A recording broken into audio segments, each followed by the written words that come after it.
If your U.S. passport is expiring soon, you might be able to renew it online, but before you start, there are a few requirements you must meet.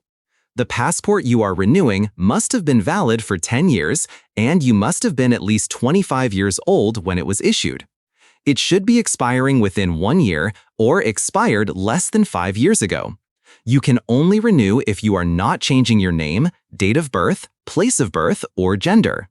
You also need to make sure you're not traveling for at least 6 weeks after applying, since only routine service is offered online.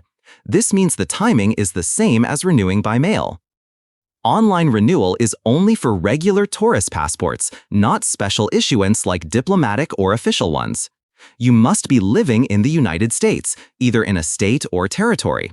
If you live abroad or use an APO, FPO, or DPO address, you don't qualify for online renewal.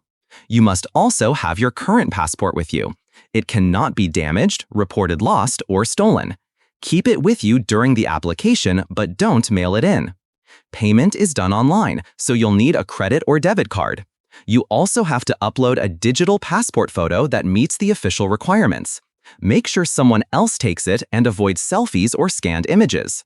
Finally, remember that once your renewal is submitted, your current passport will be canceled. You won't be able to use it for travel.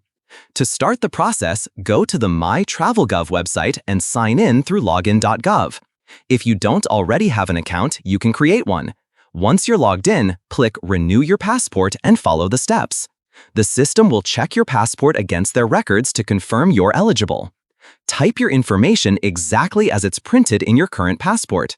If the system doesn't recognize it, try again with slight variations, especially if your name includes spaces or hyphens. Then choose whether you want to renew a passport book, a passport card, or both. Upload your photo, review your details, and continue to payment.